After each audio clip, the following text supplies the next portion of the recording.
Bonne semaine des formations, madame, monsieur, bienvenue dans le journal. Voici les titres qui dominent l'actualité. Le directeur général du Conseil national des télécommunications Conatel, Jean-Marie Guillaume, est mort le 16 janvier dans un centre hospitalier à l'étranger des suites d'un accident vasculaire cérébral AVC. Un présumé kidnappeur tué, 2 otages libérés, 3 armes récupérées, un véhicule et une motocyclette confisqués. Tel est le bilan d'une opération policière dimanche à Bon-Repos suite à une tentative d'enlèvement. Arrestation de Jean González Diamison Théodore, alias Prophète Berger, ce 14 janvier au Champ de Mars pour association de malfaiteurs. La délégation de l'Union européenne UE en Haïti se félicite de la publication du document du 21 décembre dernier dans le journal officiel Le Moniteur. Reprise timide des activités au niveau du lycée Jacques Roumet à Grand-Ravine, au quartier Martissan. Après plus d'1 an de fermeture à cause de l'insécurité, l'établissement a rouvert ses portes à l'initiative des résidents. Restez avec nous, le développement c'est pour maintenant. Si vous jugez que cette vidéo est intéressante, n'hésitez pas à liker et partager la vidéo. Et surtout, n'oubliez pas de vous abonner à cette chaîne et activer la cloche de notification pour ne pas louper aucune de nos vidéos. Madame, monsieur, de retour, comme annoncé en titre, le directeur général du Conseil national des télécommunications Conatel, Jean-Marie Guillaume, est mort le 16 janvier dans un centre hospitalier à l'étranger des suites d'un accident vasculaire cérébral AVC. Selon certaines informations, il souffrait d'un cancer, alors que d'autres affirment qu'il est décédé des suites d'un accident vasculaire cérébral AVC. La police nationale a informé qu'un présumé kidnappeur connu sous le nom de Jerry, avait été tué dimanche dans des affrontements avec les agents de l'ordre à Bon-Repos suite à une tentative d'enlèvement. Selon la PNH, le défunt ferait partie de l'un des gangs opérants à Canaan. Les policiers ont libéré 2 otages, récupéré 3 armes et confisqué un véhicule et une motocyclette selon l'institution policière. La police a aussi procédé à l'arrestation de Jean González Diamson Théodore, alias Prophète Berger, ce 14 janvier au Champ de Mars pour association de malfaiteurs.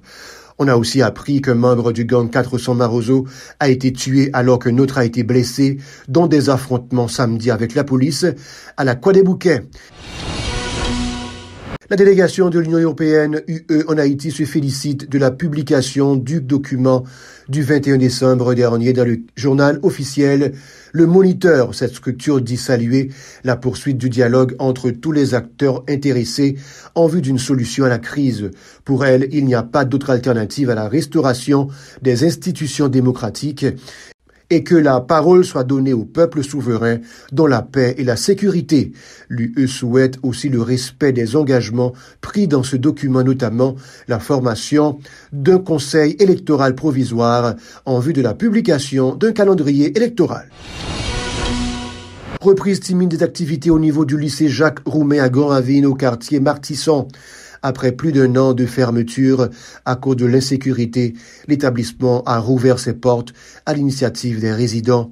Les responsables enthousiastes soulignent que la violence des groupes armés avait impacté sur le fonctionnement de l'institution dont les élèves avaient été éparpillés dans d'autres établissements scolaires. Les citoyens des localités de Thiboua et de Grand-Ravine ont été rassurés par les groupes armés quant au rétablissement d'un climat de paix favorable à la relance de ces activités, a indiqué Brunson Saint-Ville, surveillant général au lycée Jacques Roumain. Le crépitement des armes a psychologiquement affecté les enfants, a reconnu l'enseignant. Toutefois, il les invite à reprendre le chemin de l'école, seul garant de leur avenir. Une équipe de Radio-Télé Pacifique s'est rendue au local du lycée Jacques Roumain. Écoutons Brunson Saint-Ville au micro de Osée Victorin et Jean-Édith Adresse. Retourner ici à un grand sentiment, et un sentiment de joie, parce que après un nombre de temps de faire dehors au niveau de l'école nationale de Dumerlin, au niveau de l'école nationale de la 4e avenue, de passer dehors. Mais nous venons par aussi, et ce n'est pas nous-mêmes qui venons en personne, c'est la communauté Martissan, communauté Thiboua, communauté Grand-Ravine, c'est eux-mêmes qui viennent chercher nous que pour nous, venir travailler dans le lycée et c'est comme ça que le lycée a fonctionné depuis le 19 janvier là, nous fonctionnons dans le local habituellement. Et c'est un grand content qui gagne au niveau de la communauté. D'ailleurs, tout élève net a défilé, venir la caillou, parce que le lycée Jacoumen nous gagnons un symbole, nous dit que le lycée Jacoumen c'est la famille. D'où nous toutes ces familles nous venons là, c'est que content et toute propreté, tout bail qui fait pour accueillir le lycée là, c'est mon son qui accueille c'est mon Sibois qui accueille nous, c'est mon Graville qui accueille nous, c'est eux-mêmes qui fait propreté. D'où là, moi dis moi un chai de remerciement à toute communauté qui te recevoir nous et le fait lycée à fonctionner le lycée c'est qui nomme le lié, il va pas quitter lycée à côté de faut que ça tourner la caillou, c'est ça que la paix nous content pour la paix et pour la paix à tout car toujours été et consacrer le lycée à tout, toujours porter fruit en dedans communauté. L'autre élève qui était dans le lycée, qui pas venu, qui était pensé ne pas venir dans un an, on a demandé pour venir, nous prendre nous là et n'a fonctionné normalement. Et pour le professeur tout qui a une résistance, qui a peut-être venir normalement parce que nous-mêmes nous fonctionnons et moi en tant que citoyen général. Moi, je suis du côté de Cafoufeuille, mais moi, je viens là chaque jour dans l'activité de travail et moi, content. Nous demandons que pour toujours qu'il la paix. Et c'est la paix qui gagne. Et une fois qu'il y a la paix, toute bagaille a passé très bien. Pour sa part, le professeur Jean-Robert Georges plaide en faveur d'un accompagnement des autorités indiquant que la communauté éducative souffre énormément des retombées négatives de la crise globale. Il réclame particulièrement une assistance alimentaire de la part du gouvernement. Plus loin, il a fait savoir que les professeurs ne sont pas rémunérés il y a environ un an. Jean-Robert Georges est au micro de Osée Victorin et Jean-Élie Ladresse. Ça fait deuxième semaine l'école là où il est dans le lycée. Si nous avons besoin d'assistance morale, nous avons besoin de psychologues pour aider Timounio. Après un cyclone fin passer comme ça, nous avons besoin de Timounio. Et l'État doit assister à nous support moral, intellectuel, gens pour capable recommencer Timounio. Même le professeur fait tout excès, il n'a pas peur de venir là. Mais nous-mêmes, nous avons besoin de collaboration de l'État pour capable encadrer Timounio. Et non seulement les bâtiments seulement, nous avons besoin de toute zone, tout pour remembrer, pour toute l'engagement pour la zone. Et le lycée Jacques-Coumen nous avons auparavant pour retourner encore. Ce n'est pas mon lycée blanc, mais nous avons lycée tout bon vrai que nous sentons à vivre. Nous-mêmes professionnels, nous travaillons pour nous. Nous avons chuté à la caille, nous ne pouvons pas travailler, mais nous sommes obligés de venir. C'est que nous ne pouvons pas travailler avec le gouvernement, nous ne pouvons pas travailler avec l'État pays, nous travaillons avec Timoun, parce que nous sommes nous. Les si nous-mêmes nous devons aller, c'est eux qui vont remplacer nous. Et c'est l'objectif professionnel là. Mais si c'est pour l'État pays, nous ne pouvons pas vivre. Vous comprenez? Nous demandons pour l'État, pour capable encadrer Timoun. Vraiment, je vais Timoun, parce que y a un grand groupe, il y a une misère. Vous comprenez? Nous demandons pour l'État, oui, assistez-nous, et puis pour le professeur, tout, des prises à risque. Parce que nous sommes là, nous venons là. C'est risqué, nous risqué, nous venons là. Je dis à 16 janvier, je vous j'en paye, vous savez avec vous. Depuis 2022 a fini, l'année 2022 a fini, mais nous en 2023, le professeur pour nous garder. Mais nous voulons pour nous faire un service. Comme professeur, ce n'est pas avec l'État de travail, nous avons le bon Dieu en relié et puis on donne service. C'est aussi une grande joie pour les lycéens d'avoir regagné le local de l'institution. Timidement, les activités reprennent, mais nous sommes du fait de s'être à nouveau réunis au même endroit. C'est réjouie Ruth Fleurant, une lycéenne en NS4. Elle appelle à la responsabilité des autorités gouvernementales en vue de favoriser la réussite de l'année scolaire 2022-2023. Ces propos ont été recueillis par Osée Victorin et Jean-Élie Ladresse. Pour nous-mêmes dans le lycée Jacoumen, nous là, nous tournons dans l'espace là, c'est vrai, mais le professeur a commencé à venir timidement, mais nous pensons que mon Dieu a commencé à faire pour nous. Donc nous sommes fatigués en pile parce que les nous tous élèves à l'école nous-mêmes, nous ne sommes pas capables. L'espace prêté nous, c'est en hypocrisie. Il a traité nous mal, donc nous te résignons parce que nous pas de la caille nous, mais moi content en pile parce que moi venu dans le lycée Jacoumen, moi tourner la caille moi, mais j'espère que le professeur va venir et nous travaillons bien. Nous dit avec le gouvernement pour toujours plus habilité avec l'école là. Surtout lycée Jacoumet, nous vivons dans 2 ghettos. Nous connaissons ça pas facile du tout pour élèves. Lycée Jacoumet, nous avons des difficultés en pile.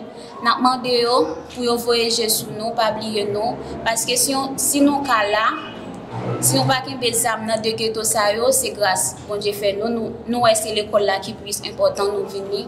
Nous disons bon Dieu merci. Nous demandons pour voyager sur nous. Moi, je dis parents pour voyager l'école, pas quitter eux. Même que les gens n'ont pas bon suivre, même que nous, si nous commençons à venir timidement, mais nous disons que ça peut venir parce que nous pensons que nous avons. Les porteurs de l'accord de Montana réfutent une fois de plus le document du 21 décembre pour James Beltis. Il est entaché d'irrégularités. Le dirigeant politique dit avoir souligné des vices de forme et de fond qui ont jeté davantage de discrédit sur les promoteurs du dit accord. M. Beltis s'en prend au gouvernement du fait de n'avoir pas au préalable engagé des consultations sur le document avant sa promulgation dans le journal officiel de la République, Le Moniteur. Écoutons-le lors de notre entretien au téléphone avec Aubert Charles. La réaction sur ça, c'est que, premier bagage, c'est que l'organe des niveaux irrégularité, de faute, de usage de faux qui gagne dans le document, ça, manipulation, monde qui signe plusieurs fois, monde qui signe pour monde, gens yo mette non monde dans la donne, monde yo mette non qui dit pas de jambe connaît yo te jambe dans bagay ça. Regarder toute qualité et capable dire irresponsabilité qui gagne dans ça et on rend compte que gon gens bon c'est d'habitude c'est un bagay qui est une habitude pour passer institution pays en bêtise parce que en fait le Moniteur c'est quand même journal officiel pays avant qu'un document sorti dans le Moniteur nous supposons que ça m'a un traitement parce que ça qu'on y a là son bagage officiel de l'État. Donc ça c'est du point de vue de forme. Nous pensons que négligence qui gagne dans l'institution publique yo gens moun a traîner l'État dans la boue et nous ouais visage ça dans sorti accord dans le Moniteur. Par ailleurs, James Beltis estime que l'accord du 21 décembre n'a aucun avenir politique, ajoutant qu'il a été mis en place en vue de maintenir Ariel Henry à la gouvernance du pays. Pour lui, Haïti va s'enliser dans la crise car l'environnement n'est pas du tout propice à la tenue d'élections. Ses propos. Nous connaissons que depuis quelque temps, depuis sous Jovenel Moïse, on pratique comme ça, on pratique faire du bagay dans non Haïti sans haïtien yo. Et que pratique ça, nous connaissons international là qui instauré. Et les dit international là n'a parlé de corps groupe qui gagne la donne et représentant pays occidentaux yo et puis nous gagnons BINU, c'est eux même qui fait. Et que dirigeants yo placé dans tête pays yo fait dirigeants yo comprendre. Bon, yo pas faire comprendre de fait c'est yo qui mettez là. Donc yo redevable seulement envers eux. Donc ça veut dire que c'est pas yo pas nuit pour depuis ce Jovenel pour y a faire de bagaille sans haïtien, yo voulait changer constitution sans haïtien, yo voulait prendre une décision fondamentale sur pays à faire élection sans haïtien, mettre dirigeants, descendre dirigeants sans haïtien. Donc pratique ça yo société a fâché avec yo, société a rejeté yo. Et c'est ça que ba nos crise là, c'est que population rend compte que ça qu'a fait là c'est pas pour lui l'a fait. La fête non le même pas fait pour lui et à la limite il fait contre lui. Donc dans ce sens ça me pense bah ça sans avenir, même Jean conseil électoral Jovenel là sans avenir, toute action qui fait qui pas prendre en compte force vive nation, il pas aucun avenir. Madame, monsieur, c'est la fin du journal. L'actualité continue sur la chaîne innovante. Restez des nôtres.